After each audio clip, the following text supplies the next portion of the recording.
Hello. Okay, so instead of doing pictures, I really wanted to use this opportunity to just like kind of talk my way through my zine. I know we weren't able to present it in class, but I feel like I'd be able to more so be, ooh, like better able to express my intention behind this if my voice is there to back it up instead of just a wall of text. And so the first prompt is a self portrait and self representation. And during class, the reason I chose this initially was more so like, oh, I didn't have any more.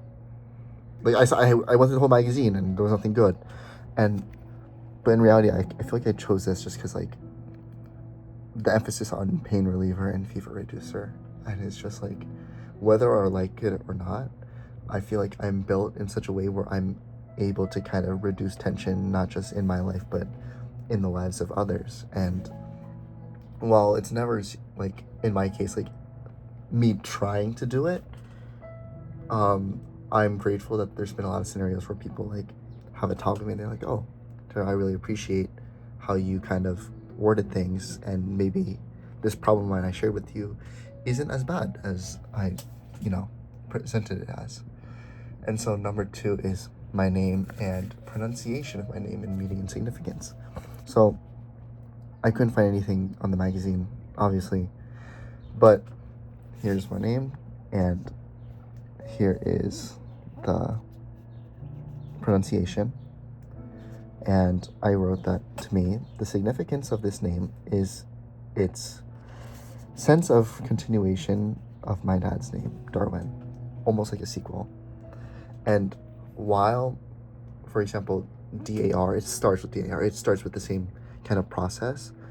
The way I can interpret it is like it kind of starts the same, but it's completely different, like as you move on towards it. And so now we go to where am I from and a place that represents you or where you want to go. So conveniently, the magazine said like showed like a map, which is really useful.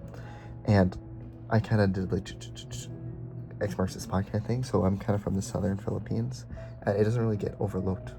I mean, not overlooked. It doesn't really get mentioned much, just because like more so all the news action happens where the 84 is. So I really wanted to emphasize like I don't just live here. I live right there. And right here is a spot that's important to me. Next one is what is my work or my practice that gives me meaning? And so in the magazine, I kind of interpreted this as I saw this picture and I was like, oh, this is it. And to me, like it might not be easy to tell at the beginning, but to me, it just means like I'm able to see, or my at least in my practice, I love being able to see the big picture of things. I feel like people get so stuck in their heads of like, I have this problem, and this is my problem. It's really just that is where my problem is, and nothing else matters. And in reality, I feel like every problem that we're given, unfortunately, that we have it, but it's also an opportunity to kind of build our character, gain a lesson, gain some experience. Though it's unfortunate in many of these cases, it's a really terrible experience. I think it's really powerful just to be able to see the big picture of things. So in this case, like, a majority of this photo is filled by these whale sharks, and these whale sharks wouldn't be seen if you were just up here.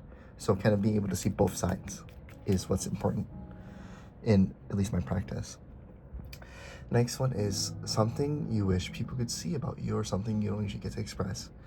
And to preface, this has nothing to do with religion, but I wanted to kind of interpret it towards that way just because I feel like towards my senior year of college, I've been really into like the Christian faith.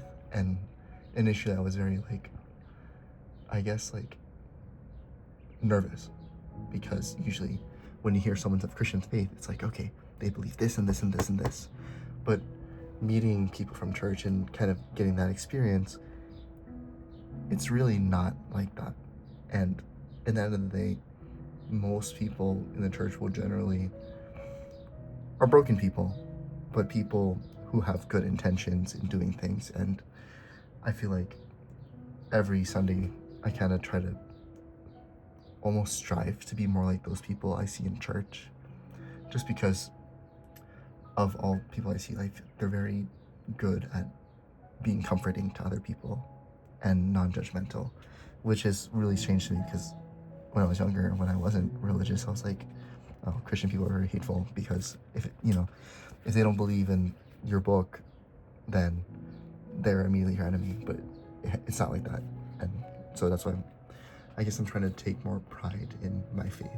I'm struggling a lot. Like I hide it, but like I'm trying. Next one is something I love, and so this one was just an amalgamation of the magazine text. So counting on getting it all done. I don't know what the significance of the 10 is. I think I just chose it as a filler. But yeah, I think, like I said, we get stuck in our problems and we just think, oh, we'll never get past this. And in reality, we just need to hope, not hope, but like trust that whatever this problem is will be finished at some point and there will be almost a solace for you. Next one, something I fear. Letting pain get in the way of finding. So this one's very self-explanatory. I feel like in my life, and maybe in others too, but focusing on my life, like I'll get a bad experience with something and then I never associate with that thing ever again. And in reality, if I just gave this thing another try, then I would actually realize that there is something there for me. This goes for a lot of things. This could be as simple as like a food. I used to not like matcha flavored drinks, but like in high school, I tried it again. I was like, oh, it doesn't taste like grass. So stuff like that. I think there shouldn't be such a big emphasis on discomfort, especially when there's an opportunity to find yourselves in these things that are initially uncomfortable, though within reason. And now the last one is hope, something the good life looks like to me. And I purposely chose this kind of bland looking little beach scene. You can see it's like, it doesn't try to be like sparkly and stuff or like pretty. Like conceptually it looks good, but like based off the lighting, you can tell like it's kind of like icky. But for me, I feel like part of the good life is this is going to be your reality. This is your beach is never going to be some perfect like, sunshine and rainbows kind of place. Sometimes it's going to look dull depending on the weather, depending on the day. And part of the good life is seeing the beauty in things that don't necessarily seem colorful, or at least that's how I interpreted it. And yeah, that has been my book, and it was a wonderful experience. I'm kind of grateful that I'm doing this late, because I think if I were to complete all of this in class, I wouldn't be as intentional. But now that I have all this extra time, I kind of made sure there was a lot more meaning, especially for the middle sections. The middle section, I had to like go out and really find magazines to like put on there. And I wouldn't have that experience if, I finished it in class. Okay, that's all. Thank you.